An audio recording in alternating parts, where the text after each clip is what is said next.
سلام به شما دوستان عزیز، خیلی خوش اومدید به این ویدیو. تو این قسمت با همدیگه می‌خوایم در مورد راهکارهای جلوگیری از توپق زدن جلوی دوربین صحبت بکنیم. فقط کافیه که شما یه ویدیو جلوی دوربین ضبط کرده باشید تا بدونید من دارم در مورد چی صحبت میکنم.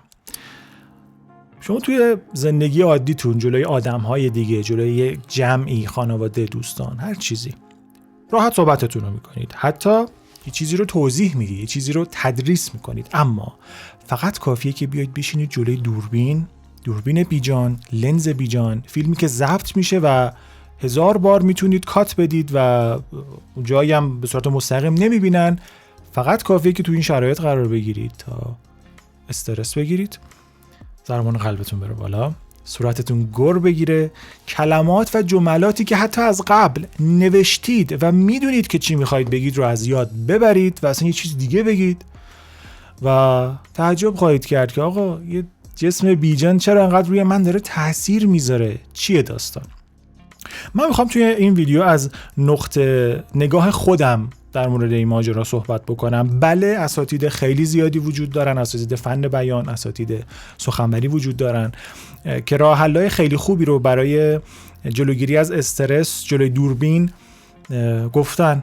راه حل‌ها همه درسته، من خودم اکثرشون رو به کار میبرم و کاملا هم تاثیرگذاره، ولی خب از دید تجربی خودم هم میخوام در موردش صحبت بکنم. راه حلی که خودم انجام میدم برای اینکه جلوی دوربین توپق نزنم، من چی کار انجام میدم. حالا شما میتونید این رو هم بشنوید، به کار ببرید، شاید مثمر ثمر واقع شد. اما ببینیم دلیل این که ما توی ویدیوهای خودمون انقدر توپق میزنیم چیه. برگردیم به شبکه‌های اجتماعی. شبکه‌های اجتماعی مثلا اینستاگرام ما رو به صورت ناخودآگاه دارن شرطی میکنن که در کوتاه‌ترین زمان ممکن باید محتوامون رو ارائه کنیم و تمام. یعنی چی؟ یعنی اگه من بخوام یک موضوعی رو توی اینستاگرام توضیح بدم، باید این رو بدونم که مخاطب من حال نداره بشینه 2 ساعت که چه عرض کنم، حتی 1 دقیقه حال نداره بشینه، حتی 1 دقیقه صحبت منو گوش بکنه و فقط کافیه که من مکس کنم بین کلمات و جملاتم. مثلا سلام به شما دوستان عزیز، امروز میخوام در مورد فلان چیز صحبت کنم. بین عزیز و فلان چیز امروز میخوام در مورد فلان چیز صحبت کنم، یه مکس خیلی کوتاهی بود دیگه. شما فقط کافیه همین مکس رو انجام بدید و مخاطب سوایپ میکنه میره ویدیوی بعدی. یا من اگه بگم بین کلماتم، مخاطب ممکنه حوصله‌اش سر بره. خیلی حرفه ها، شما بین کلماتت کوچکترین فاصله بیفته، مخاطبت حوصله‌اش سر میره، بالا میشه میره یه ویدیوی دیگه. این خیلی بده ولی هست، کاریش نمیشه کرد ولی هست. برای من باید حواسم باشه که هم نگم. از طرف دیگه باید تند صحبت بکنم. اگر من فردی هستم که سرعت گفتارم آروم هست، مخاطب میزنه میره ویدیوی بعدی، حال نداره بشینه ببینه. متاسفانه اینطوریه. برای این تند هم باید صحبت بکنم. پس فرض کنید من تولید کننده محتوا میخوام بشینم جلوی دوربین، توی 20 ثانیه، توی 30 ثانیه، توی 10 ثانیه باید یه موضوعی رو سریع بگم. هم تند باید حرف بزنم، هم من نکنم، هم نگم، هم مکس نکنم. خب آقا من جلوی دیوارم بخوام انقدر تند صحبت بکنم، توپق میزنم. خیلی طبیعیه.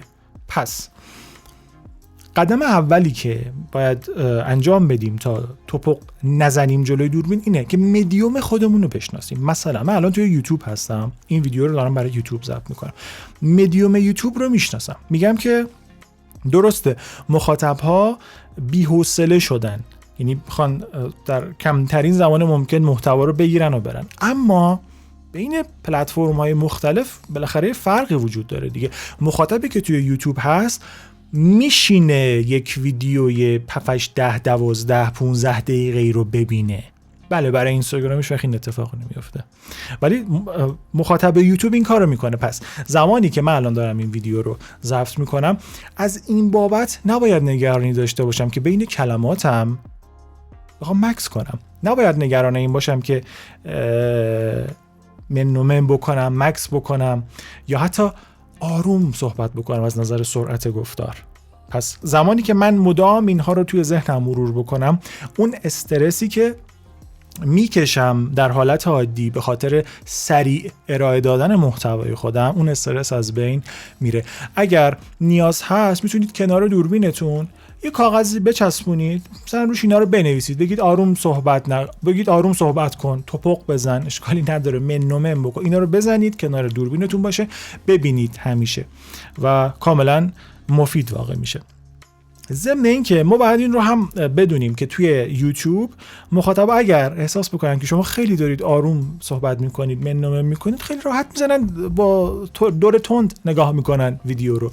پس از این بابت هم میتونیم خیالمون رو کمی راحت تر بکنیم که کسی حوصله‌اش سر نمیره از بابت محتوایی که ما داریم ارائه میکنیم. این از این مورد. و یک تمرینی هم وجود داره. من یه دونه تمرین میگم خودم همیشه انجام میدم و به نظرم تمرین خیلی خوبیه برای اینکه بتونیم کمتر توپق بزنیم حتی در مکالمات دیگمون. و اون تمرین یک تیکه ضبط کردن ویدیوها هست. من خودم معمولا این کار رو انجام میدم. یعنی اگه شما ویدیوهای کانال من رو نگاه بکنید، شاید بالای 90% این استراتژی یک تک ضبط کردن ویدیو رو من دارم. یعنی از زمانی که دکمه ضبط دوربین رو میزنم، میشینم جلوی دوربین، سلام شما دوستان عزیزم، کات نمیدم، چیزی رو دوبار نمیگم. یعنی بعدن توی تدوین من یه اول ویدیو رو کات میزنم یا آخر ویدیو رو کات میزنم، بقیهش هر چیزی که هست یه تک ضبط شده. نه کات خواهم داد، نه ادیت خاصی خواهم کرد، نه مثلا توپق هام رو از توش میگیرم، چون اگر توپقی هم بزنم تو خود ویدیو جمعش میکنم.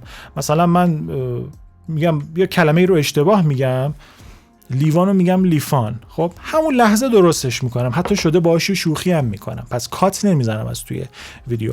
این تمرین یک تک ضبط کردن ویدیو خیلی خیلی میتونه به شما کمک بکنه، به خاطر اینکه هم شبیه ساز دنیای واقعیه. شما توی دنیای واقعی دکمه آندو نداری، دکمه دوباره ضبط کردن نداری و همین که کار شما رو توی تدوین راحت تر میکنه. یعنی عملا تدوین خاصی هم نمیخواد بکنید و این بحث توپق زدن رو هم خیلی خیلی جلوش رو میگیره، چون که مغز شما شرطی میشه و عادت میکنه که توپق‌های کوچیک رو تو خود ویدیو من باید ماسمال بکنم، پس کاتی در کار نیست.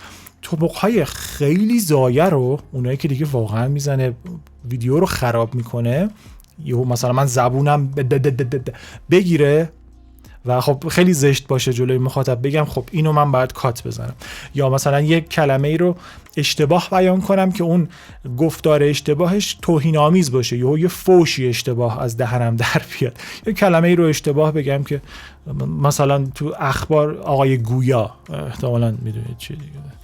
خب یه همچین چیزی رو ذهن من شرطی میشه که برای توپق‌های کوچیک که بعد خودش ماسمال کنه توی ویدیو، توپق‌های بزرگ رو هم باید از اول ویدیو رو ضبط بکنم. پس یک ویدیوی 12 دقیقه‌ای، 10 دقیقه‌ای، 8 دقیقه‌ای رو من خیلی خیلی حواسم هست، ذهنم بسیار بسیار فعال هست که توپق بزرگی نزنم و این آروم آروم به شما کمک میکنه که بتونید جلوی دوربین با کمترین میزان توپق ویدیو ضبط بکنید. اگرچه که اولش خیلی براتون سخته، یعنی اگر خواستین این تمرین یک تک ضبط کردن رو انجام بدید، این بشارت رو به شما میدم که اولش دیوونتون میکنه. یعنی مثلا 5 دقیقه داری حرف میزنی یا یه توپق میزنی، دوباره از اول همش، دوباره داری حرف میزنی روی دقیقه 8 یه توپق خیلی زایه میزنی، دوباره از اول همش. و من خودم تمام این روزها رو گذروندم، میدونم چی خواهید کشید. یعنی به یه جایی میرسه میگید خدایا بس دیگه، خسته شدیم